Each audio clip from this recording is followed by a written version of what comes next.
নমস্কার বন্ধুরা, আমি এর আগের ভিডিওতে তোমাদেরকে দেখিয়েছি আমি কি কষ্ট করে তাল গুঁড়োতে গিয়েছি।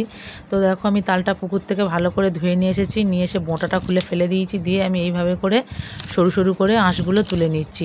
তালটা পাকা থাকলে সরু সরু আঁশগুলো করে তুলে নিতে খুবই সুবিধা হয়, অসুবিধা হয় না। তো এইভাবে করে আমাকে গোটা তালটাই ছাড়িয়ে নিতে হবে, নিয়ে তারপরেই ছানতে হবে। গোটা না এইভাবে ছাড়িয়ে নিলে ছানা যাবে না। তো আমি আঁটির গায়ে আঁটিটা ঠুকে নিয়ে আমি চুপড়িতে ছানতে বেশি ভালোবাসি, কারণ তাল ছানাতে আমার ছানলে ভালো লাগে না। এই যে চুপড়ির গায়ে শোঁগুলো আটকে যায়, আমাকে আর ছেঁকে নিতে হয় না। তো দেখো চুপড়ির গায়ে শোঁগুলো সব আটকে গেছে আর আমার তাল ছানাও হয়ে গেছে। তো মাছি ভিনভিন করছে, দেখতেই পাচ্ছ।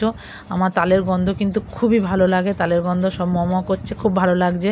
তো দেখো আমি চুপড়ির গায়ে লেগেছিলো, আমি সেটা তুলে নিলাম। আমার এতটাই নোদ হয়েছে, আমি এই নোদটা গ্যাসে গরম করতে দিয়ে দিয়েছি। তো আমি এই ডেচকিতেই মাখবো বলে ডেচকিতেই তালের নোদটা আর চিনিটা গরম করতে দিয়ে দিলাম, কারণ এতে আমি সব উপকরণগুলো মাখবো, তাই জন্য এটাই গ্যাসের ওপর বসিয়ে দিয়েছি।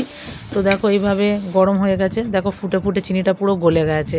এর ওপর আমি দিয়ে দিলাম কালো জিরে আর মৌরি, তারপর দিয়ে দেবো আমি সুজি, তারপর দিয়ে দেবো আমি ময়দা, তারপর দিয়ে দেবো আমি চালের গুঁড়ো। চালের গুঁড়ো থাকলে তোমরা দেবে বন্ধুরা, না থাকলে দিতে হবে না। চালের গুঁড়োটা দিলে পিঠেটা খেতে খুব মুচমুচ হয়, খাস্তা হয়। তো তোমাদের যদি থাকে দিয়ে দেবে। তো দেখো আমার এইটা কিন্তু আমি নুনটা দিতে ভুলে গেছিলাম, তো দিয়ে দিলাম।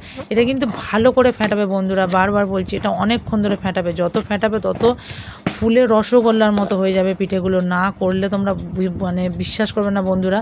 তো কড়াই গরম হয়ে গেছে, দেখো আমি তেল দিয়ে দিয়েছি, ভালো করে কিন্তু ফেটিয়ে নেবে। তো যদি খুব মোটা লাগে তোমাদের একটু জল দিয়ে গুলে নিতে পারো, কোনো অসুবিধা হবে না। তবে মিষ্টিটা একটু বেশি করে দেবে, কারণ তালের জিনিস মিষ্টিটা একটু বেশি খেলে ভালো লাগে। দেখো কত সহজেই উল্টে গেল, কোনো অসুবিধা হয়নি। দেখো কি সুন্দর, কারোর গায়ে কেউ লেগেও যায়নি, আটকেও যায়নি, কি সুন্দর সহজভাবে উল্টে গেল। আর পিঠেগুলো ফুলেছে শুধু, দেখো পুরো রসগোল্লা যেন। দেখো এইভাবে করে একদম আস্তে করে আঁচটা রেখে এই দু পিঠ লাল করে ভেজে নিতে।